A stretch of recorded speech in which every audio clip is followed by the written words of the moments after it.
ओम श्री परमात्मने नमः।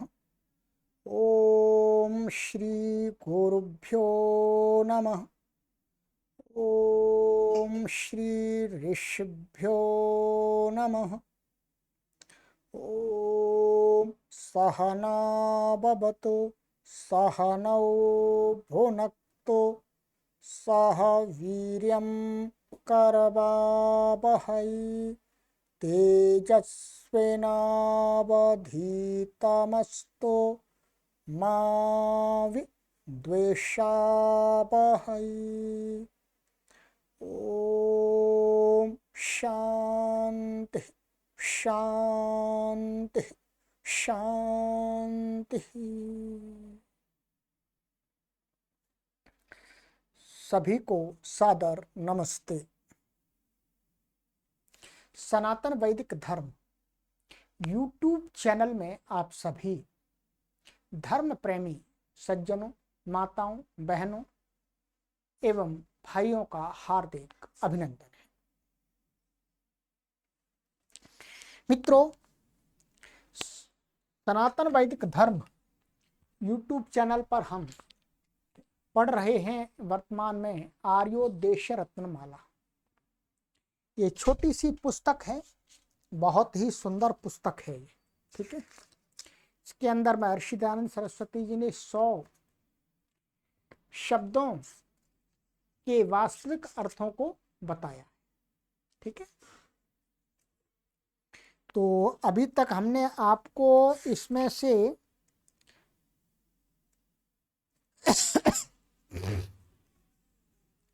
72 शब्द पढ़ा दिए हैं, 72 इतने हमने आपको पढ़ा दिए थे, ठीक है। यहाँ तक पंडित और मूर्ख, यहाँ तक हमारा हो गया था, ठीक है। अब इसके आगे आज हम पढ़ना आरंभ करते हैं।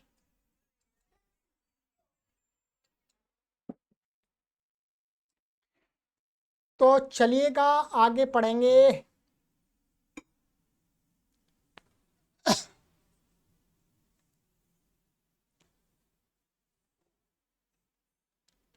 तिहत्तरवां शब्द है हमारा ज्येष्ठ कनिष्ठ व्यवहार, ठीक है। ज्येष्ठ का अर्थ होता है बड़ा, कनिष्ठ का अर्थ होता है छोटा। तो ज्येष्ठ और कनिष्ठ का परस्पर व्यवहार अथवा ज्येष्ठों के साथ में अथवा कनिष्ठों के साथ में, बड़ों के साथ छोटों के साथ व्यवहार कैसा क्या होता है। तो महर्षि दयानंद सरस्वती जी यहाँ लिखते हैं कि जो बड़ों और छोटों का यथा योग्य परस्पर मान्य करना है उसको ज्येष्ठ कनिष्ठ व्यवहार कहते हैं। अर्थात अपने से जो बड़े लोग हैं और अपने से छोटे लोग हैं तो उनके साथ में यथा योग्य, माने जिसके साथ जैसा करना योग्य है वैसा ही व्यवहार करने का नाम क्या है? ज्येष्ठ कनिष्ठ व्यवहार। छोटे बड़े लोगों को हम विनम्रता पूर्वक हाथ जोड़ करके उनके सामने व्यवहार करते हैं, छोटे लोगों को उनके प्रति प्रेम वात्सल्य की भावना रख करके व्यवहार करते हैं। तो यही ज्येष्ठ और कनिष्ठ का व्यवहार हो गया, ठीक है, हितार्थ को ध्यान में रखते हुए, ठीक है। सर्वहित, सर्वहित क्या है, ठीक है। और ये जो मुख्य रूप से हमें अपने बच्चों को अवश्य सिखाना चाहिए कि ज्येष्ठ के साथ में, बड़ों के साथ में हमें कैसा व्यवहार करना है और छोटों के साथ में कैसा व्यवहार करना है। ये बचपन में ही सिखाने की बातें हैं। हम इस पर भी कोर्स बनाएंगे आप सभी के बालकों के हितार्थ, कि बालकों के अंदर अच्छी आदतें कैसे उत्पन्न करें, ठीक है। बालकों को श्लोकों के माध्यम से अथवा महापुरुषों के जीवन के माध्यम से उनका जीवन हम जीवन में कैसे सुधार कर सकते हैं, इन सारी चीज़ों को हम ध्यान में रख करके चल रहे हैं, ठीक है। तो हमें अपने बालक और बालिकाओं को अवश्य सिखाना चाहिए कि बड़ों के साथ विनम्रता पूर्वक, शिष्टता पूर्वक, सम्मान पूर्वक व्यवहार करना चाहिए। छोटों के साथ में उनको अच्छी बातें सिखाने की दृष्टि से प्रेम पूर्वक, वात्सल्य पूर्वक है इस प्रकार से व्यवहार करना चाहिए। सर्वहित, जो तन मन और धन से सबके सुख बढ़ाने में उद्योग करना है उसको सर्वहित कहते हैं। सर्वहित का अर्थ है कि जब हम सबका अपना तन मन और धन से सब कुछ लगा करके हम किसी के उत्थान के लिए, किसी की उन्नति के लिए, माने यहाँ सबके कहा है वैसे वास्तव में कि प्राणी मात्र के हित को लेकर के हम तन मन धन से जो कुछ उद्योग करते हैं, परिश्रम करते हैं, प्रयत्न करते हैं, तो वही क्या है, सर्वहित है। उसको सर्वहितकारी भी कह सकते हैं। ठीक है। चोरी त्याग, जो स्वामी की आज्ञा के बिना किसी के पदार्थ का ग्रहण करना वह चोरी और उसको छोड़ना चोरी त्याग कहलाता है। बहुत ही सरल शब्दों में महर्षि दयानंद सरस्वती ने बता दिया।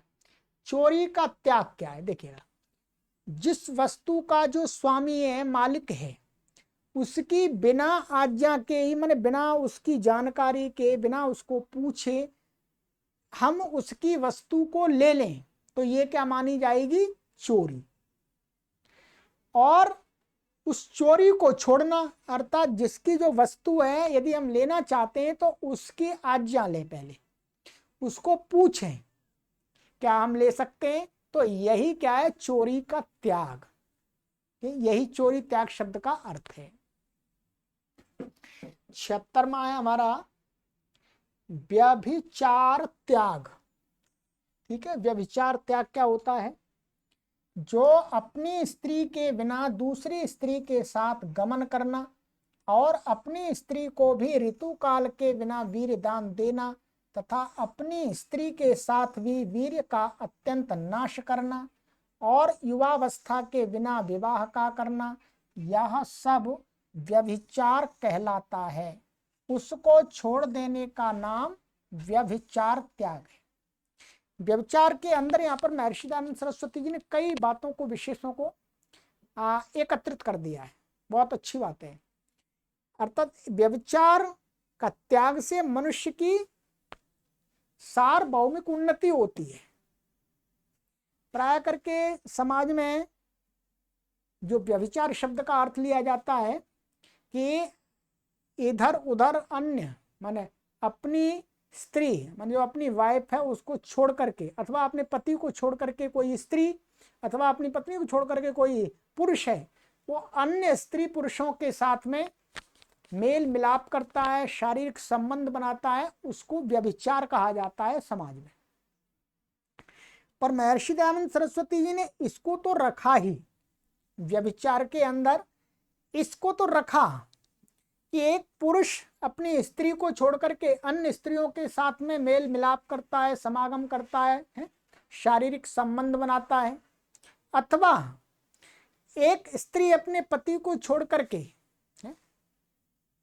पति अर्थात जिसको सामाजिक रूप में उसको पति स्वीकार किया है सामाजिक परंपराओं के साथ, तो उस पति को छोड़ करके अन्य पुरुषों के साथ में शारीरिक संबंध बनाती है।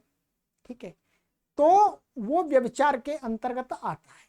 परंतु महर्षि दयानंद सरस्वती जी ने व्यभिचार का इतना ही सीमित अर्थ नहीं रखा, इसको बढ़ाया थोड़ा कि इतने मात्र से मनुष्य का कल्याण नहीं हो सकता, मनुष्य की उन्नति नहीं हो सकती है, मनुष्य का समाज अच्छा नहीं बन सकता है।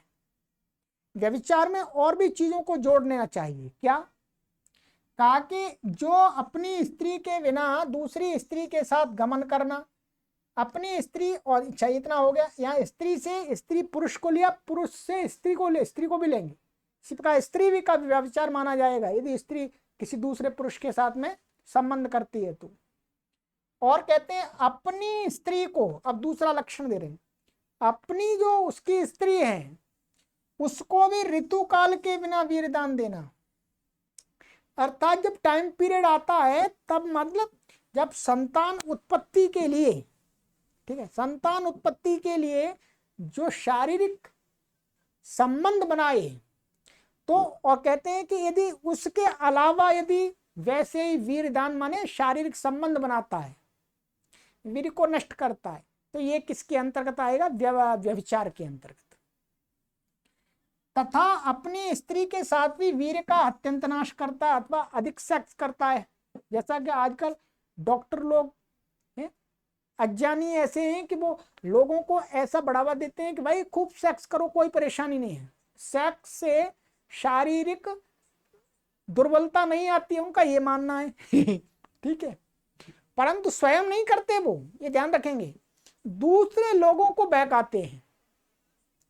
वो कहते हैं खूब खुल्लम खुल्ला भाई आप जितना सेक्स कर सकते हैं, सेक्स से कोई शरीर में कमजोरी नहीं आती है, सेक्स से शरीर का कोई संबंध नहीं है, बल्कि अधिक सेक्स करने से, अधिक शारीरिक संबंध बनाने से मनुष्य हेल्दी रहता है, स्वस्थ रहता है।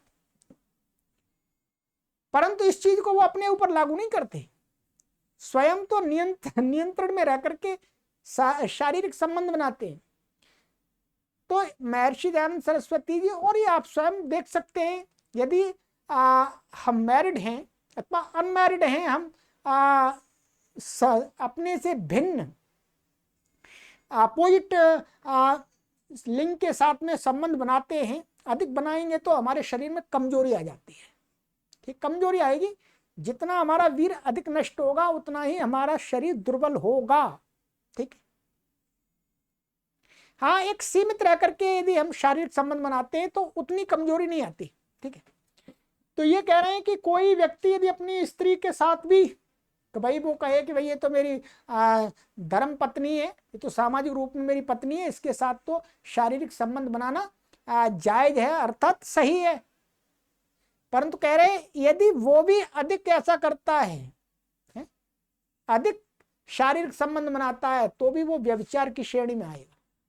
उससे व्यभिचार की श्रेणी में इसलिए आएगा क्योंकि उससे उसका शरीर निर्बल होगा, दुर्बल होगा, उसकी बुद्धि कमजोर होगी, वो स्वयं उन्नत नहीं हो पाएगा, उसका विकास नहीं हो पाएगा उसके शरीर का। जब शरीर का विकास नहीं होगा तो वो समाज में क्या कर पाएगा? तो कहते हैं अत्यंत नाश करना और युवावस्था के बिना विवाह करना। अभी कोई पुरुष युवा हुआ नहीं है और विवाह कर दिया या कर लिया है, विवाह की जो आयु है हमारी दृष्टि से तो सही है 25 वर्ष। ठीक, 25 वर्ष में हमारा बौद्धिक स्तर भी थोड़ा मजबूत हो जाता है, बुद्धि का जो सामर्थ्य है और शरीर का सामर्थ्य भी ठीक होता है। ठीक है, शास्त्र कुछ भी कहे उससे कोई अधिक फर्क नहीं पड़ता। ठीक है, जो समाज शास्त्र लिखे गए हैं इस प्रकार की व्यवस्थाओं के, वो देश काल परिस्थिति के अनुसार लिखे गए हैं। वर्तमान में उचित यही है कि 25 वर्ष का युवा माना जाता है। 25 वर्ष की अवस्था में विवाह करना उत्तम माना जाएगा, अर्थात वो तब यदि शारीरिक संबंध बनाता है तो उसका शरीर दुर्बल नहीं होगा, उसका शरीर तब तक परिपुष्ट हो चुका होगा। ठीक है, इसी प्रकार से एक स्त्री भी 25, 24, 25 में ठीक कंप्लीट हो पाती है। ठीक है, और जो हमारी दृष्टि से स्त्री और पुरुष की विवाह का जो गैप है, अर्थात आयु का जो गैप है, एज का, तो 2, 3 या 1 वर्ष का काफी होता है। ठीक है, क्योंकि शारीरिक गैप के साथ साथ में हमें बुद्धि का मेल भी करना होगा। ठीक है, बुद्धि का मेल भी करना होगा। अभी हम सत्यार्थ प्रकाश भी पढ़ रहे हैं, उसमें भी आपको बताएंगे। ठीक है, हमें रूढ़िवादी बनना ही नहीं है।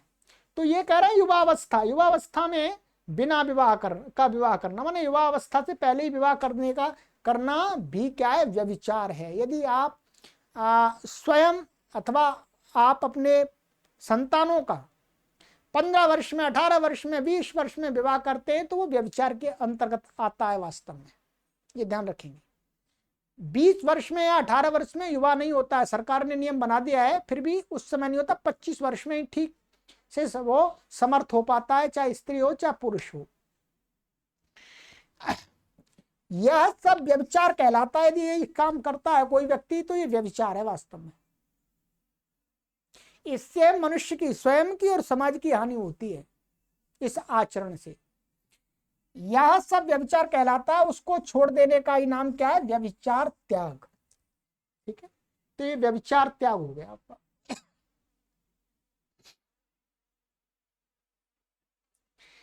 77।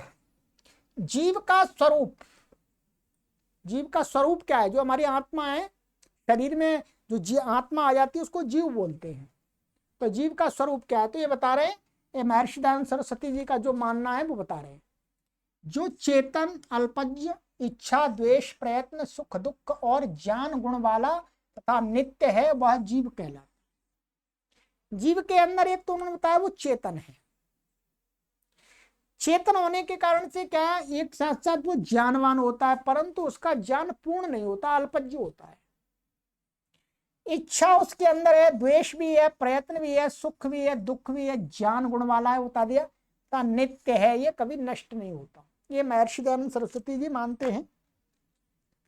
कहीं अन्य दार्शनिक लोग इससे भिन्न मत भी रखते हैं, परंतु हम यहाँ पर बात कर रहे हैं महर्षि दयानंद सरस्वती जी के मत की, और उन्होंने जो वेदों के द्वारा बताया है कि वेदों के माध्यम से उन्होंने ये सिद्ध किया है कि जो आत्मा है वो नित्य है, परमात्मा नित्य है, प्रकृति नित्य है। तो कहते हैं जीव का स्वरूप ये है और वो नित्य है, वो कभी मरता नहीं है। शरीर मरता है, जन्म लेता है, शरीर के साथ आत्मा का संबंध होना ही जन्म होना है, शरीर के साथ आत्मा का वियोग होना ही मरना है। ठीक है, तो ये जीव कहलाता है। 78। स्वभाव, जिस वस्तु का जो स्वाभाविक गुण है, जैसे कि अग्नि में रूप और दाह, अर्थात जब तक वह वस्तु रहे तब तक उसका वह गुण भी रह नहीं छूटता, इसलिए इसको स्वभाव कहते हैं। स्वभाव माने हम कहते हैं नेचर। तो स्वभाव का अर्थ है कि हाँ, ये एक बार नेचर में थोड़ा अलग चीज आ जाती है। नेचर में जैसे हमारा नेचर है क्रोधी नेचर है, तो क्रोधी नेचर को तो हम क्रोध को हटा सकते, नष्ट कर सकते, परंतु यहाँ स्वभाव की बात बता रहे हैं। स्वभाव का जैसे अग्नि का स्वभाव क्या है? उष्ण। अग्नि कभी भी शीत स्वभाव वाली नहीं बनेगी। कुछ समय के लिए हम उसको उष्णता को कम कर सकते हैं, परंतु फिर वो अपनी उष्ण ही रहेगी। जिस वस्तु का जो स्वाभाविक गुण है, कोई भी पदार्थ ले लें, उसका जो स्वाभाविक गुण होता है वो कभी नष्ट नहीं होता। जैसे कि अग्नि में रूप है, अग्नि जब तक रहेगी तब तक रूप रहेगा। दाह माने उष्णता, गर्मी, हीट, अर्थात जब तक वह वस्तु रहे तब तक उसका गुण भी नहीं छूटता, इसलिए उसको स्वभाव कहते हैं। अग्नि का हीट स्वभाव है, रूप स्वभाव है, ये उससे हटेगा नहीं। हमारे जो क्रोध आदि है, ये हमारे स्वभाव नहीं, आत्मा के। आत्मा के स्वभाव होंगे तो ये हटेंगे नहीं कभी, और जबकि हट जाते हैं, इनको हम हटा सकते, नष्ट कर सकते। तो ऐसे अग्नि का स्वभाव है रूप और उष्णता, वो हटेगा नहीं कभी।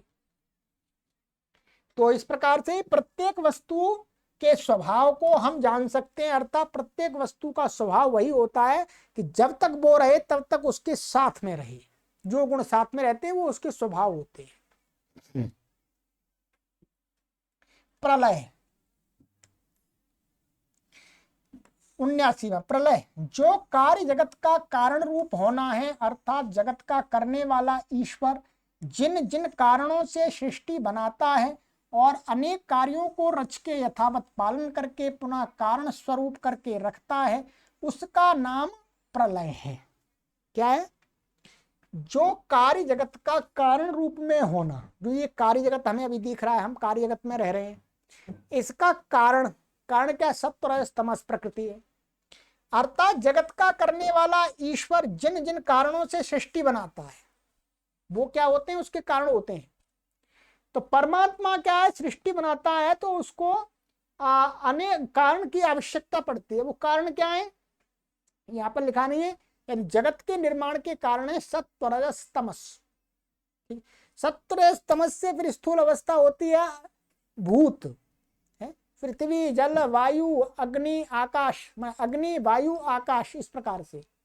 और फिर उससे और भी पहाड़ आदि और ये नदियां आदि, ये सब कुछ उसी का विकृति है। तो कहते हैं ईश्वर जिन जिन कारणों से सृष्टि बनाता है और अनेक कार्यों को रच के यथावत पालन करके पुनः कारण स्वरूप में रखता है।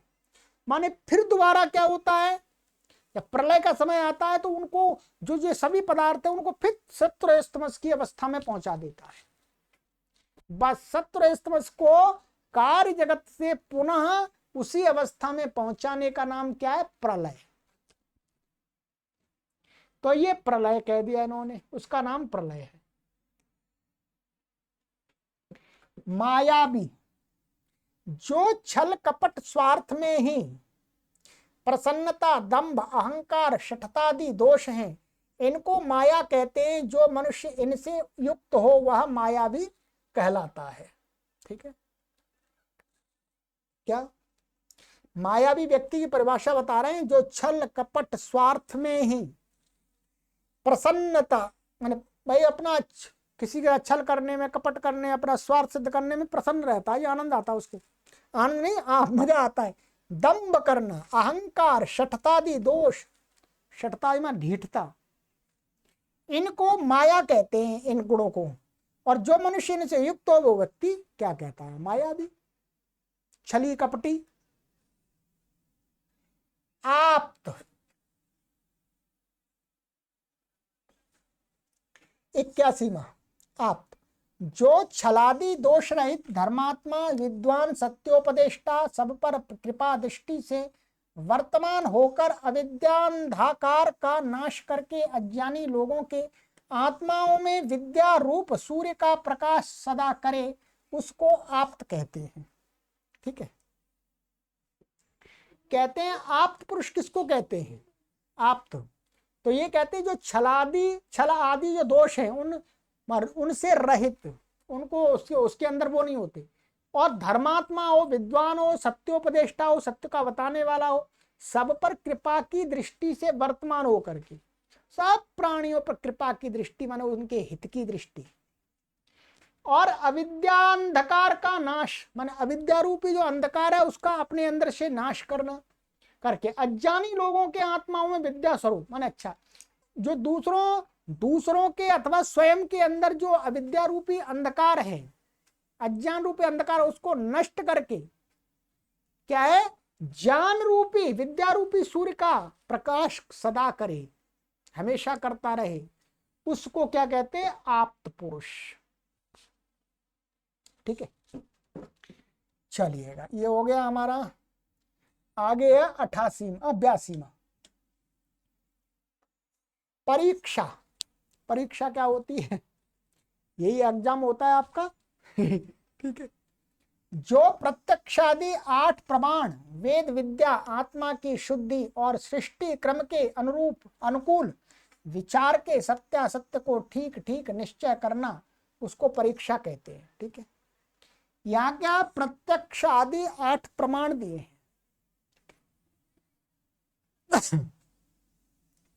प्रत्यक्षादि जो प्रमाण हैं 8, ठीक है, इसके अंदर हम आगे सत्यार्थ प्रकाश में पढ़ेंगे, है प्रत्यक्षादि 8वां, प्रत्यक्ष हो गया, अनुमान हो गया, उपमान हो गया, शब्द हो गया, अभाव हो गया। ठीक है, इस प्रकार से 8 प्रमाण और वेद विद्या, वेद की विद्या, आत्मा की शुद्धि और अपने आत्मा की शुद्धि, सृष्टि क्रम के अनुकूल विचार करके, माने सृष्टि का जो क्रम है, माने सत्व स्तम से किस किस क्रम से ये यहाँ तक बनी है सृष्टि, उसको सत्य विचार के सत्यासत्य को, माने सत्य और असत्य को ठीक ठीक निश्चय करना कि ये सत्य है, ये असत्य है, स्वयं परीक्षा करके प्रमाणों से, उसको ही परीक्षा कहा गया है।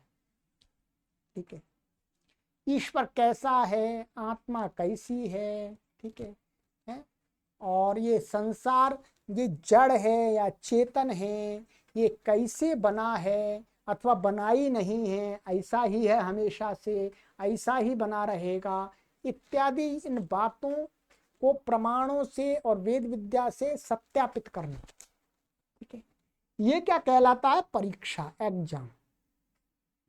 भाई जब एग्जाम लेते हैं अपने विद्यार्थियों का तो उसमें क्या देखते हैं कि हमने जैसा पढ़ाया विद्यार्थी ने वैसा लिखा कि नहीं लिखा, अर्थात जैसा पाठ्यक्रम बनाया गया है सरकार के द्वारा उस पाठ्यक्रम के अनुकूल जैसा पढ़ाया गया है उस वैसा ही उसने उत्तर दिया है अथवा नहीं दिया है, यही तो देखते हैं। तो ये यहाँ पर उस परीक्षा की बात नहीं कर रहे हैं, यहाँ पर संसार की परीक्षा की बात कर रहे हैं, आत्मा की परीक्षा की बात कर रहे हैं और परमात्मा के स्वरूप की परीक्षा की बात कर रहे हैं। तो ये तरीका बता दिया कि इस प्रकार से आप परीक्षण करके किसी के सत्य और गलत स्वरूप को जान सकते हैं। ठीक है, कोई कहे भाई कि भाई मैं मनुष्य नहीं हूं, मैं मनुष्य नहीं हूं, तो उसको पूछा जाएगा भाई मनुष्य क्यों नहीं है, प्रमाण आदि से तो सिद्ध होता है कि तुम मनुष्य हो। ठीक, या वो प्रमाण दे कि मैं मनुष्य नहीं हूं, प्रमाण देना होगा तभी तो कोई व्यक्ति उसकी बात को मानेगा। तो किसी भी बात को सही ठहराने के लिए हमें प्रमाण आदि, जो 8 प्रमाण आदि हैं वो ऋषियों ने बनाए हैं, उनका उपयोग करके, और वेद अपनी आत्मा की शुद्धि का अर्थ है, आत्मा की शुद्धि इसलिए चाहिए कि आत्मा की शुद्धि होगी, हमारी आत्मा पवित्र होगी तो हम पक्षपात नहीं कर सकेंगे, हठी दुराग्रही जो पन है हमारे अंदर वो दूर रहेगा, और जो वस्तु जैसी है उसको वह उसी स्वरूप में हम जान पाएंगे। कहने का तात्पर्य ये है। ठीक है, आगे इन्होंने प्रमाण भी बता दिए हैं, 8 प्रमाण। ठीक है, 83वां 8 प्रमाण प्रत्यक्ष, अनुमान, उपमान, शब्द, ऐतिह्य, अर्थापत्ति, संभव और अभाव, ये 8 प्रमाण हैं। इन्हीं से सब सत्यासत्य का यथावत निश्चय मनुष्य कर सकता है। ये प्रमाण आपको सत्यार्थ प्रकाश की जो कक्षा है उसमें विस्तार से बताएंगे। ठीक है, यहाँ तो इतना ही जान लीजिएगा, प्रमाण की संख्या क्या 8 मानी है इन्होंने। ठीक है, इसमें भी भिन्न भिन्न मत हैं, कोई 4 मानते हैं, कोई 3 मानते हैं, कोई 6 मानते हैं, पर महर्षि दयानंद सरस्वती जी यहाँ पर 8 मान रहे हैं। प्रत्यक्ष, अनुमान, उपमान, शब्द और ऐतिह्य, अर्थापत्ति, संभव और अभाव। ठीक है, तो इन प्रमाणों से ही सत्य और असत्य का यथावत निश्चय कर सकता है। ये माने किसी को कोई व्यक्ति कुछ कहना है कि ये है, ये पेन है, तो इन प्रमाणों से सिद्ध करना होगा कि ये पेन है। कोई कहे परमात्मा निराकार है, निराकार उसका स्वरूप है, तो इन प्रमाणों से सिद्ध करना होगा, तभी निराकार माना जाएगा। यदि कोई कहता है परमात्मा साकार है, तो उसको इन प्रमाणों से सिद्ध करना होगा कि परमात्मा साकार है, तभी माना जाएगा, नहीं तो माना नहीं जाएगा। महर्षि दयानंद सरस्वती जी ने प्रमाणों से यह सिद्ध किया है कि भाई ईश्वर है वो निराकार है, साकार नहीं हो सकता है। ठीक है, उन्होंने अपने पूरे तर्क दिए और इन प्रमाणों से सिद्ध किया है। इसलिए महर्षि दयानंद सरस्वती जी क्या कहते हैं, बोलो कि वेद में परमात्मा का स्वरूप कैसा बताया गया है, निराकार है, सगुण, निर्गुण, ये सब बता दिए, पढ़ाए भी हैं आपको। चलिएगा, तो ये हो गया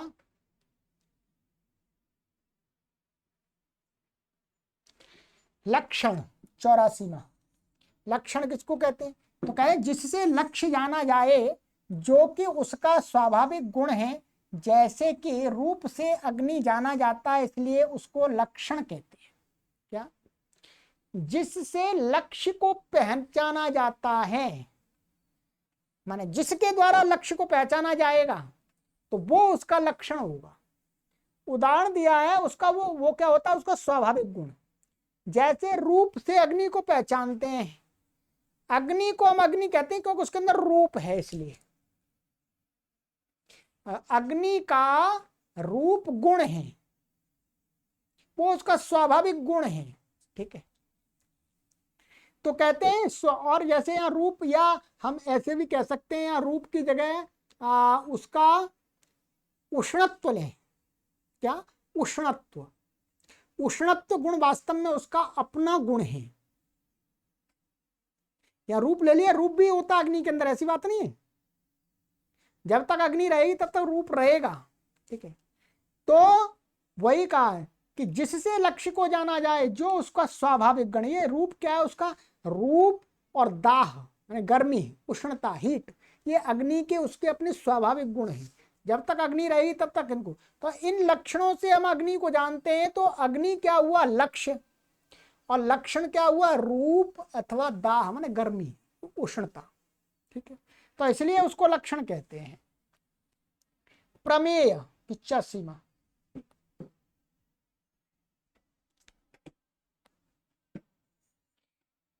जो प्रमाणों से जाना जाता है, जैसे कि आंख का प्रमेय रूप अर्थ है, जो कि इंद्रियों से प्रतीत होता है, उसको प्रमेय कहते हैं।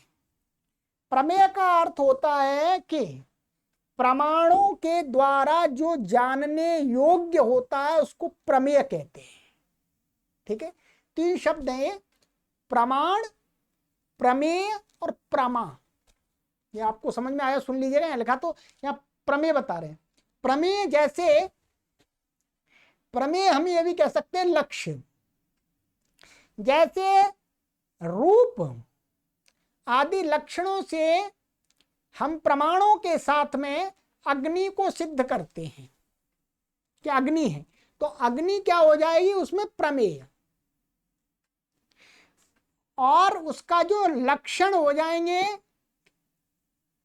लक्षण हो जाएंगे उसके रूप आदि हैं जो बताया गया, दाह आदि, और प्रमाण वही होंगे आपके प्रत्यक्ष, अनुमान, उपमान है, शब्द, ऐतिह्य और ऐतिह्य, संभव, अभाव। ये तो ये कहा, जैसे आंख का प्रमेय रूप है, आंख से जानने योग्य क्या है, रूप, रूप को जानते हैं आंख से, जो कि इंद्रियों से प्रतीत होता है, माने जो ये इंद्रियों के द्वारा ही हम प्रमेय को जानते हैं, इंद्रियों के माध्यम से आत्मा जानता है, उसको ही प्रमेय कहा गया। बस प्रमेय का अर्थात हम सीधा अर्थ जानेंगे, प्रमाणों के द्वारा जो जानने योग्य विषय होता है उसको ही प्रमेय कहा गया है दर्शनों में। ठीक है, चलिएगा, ये हो गया हमारा। अब आगे की कक्षा में ये प्रमाण दिए हैं, यहीं पर देख लेंगे, यहाँ पर दिया है, वैसे इन्होंने सभी प्रमाणों को भी दिया है। ठीक है, तो आगे की कक्षा में प्रत्यक्षादि जो 8 प्रमाण हैं उनकी चर्चा यहाँ पर आगे देखेंगे। चलिएगा, अगली कक्षा में इसको पार कर देंगे। ठीक है, चलिए, सर्वेभ्यो नमः।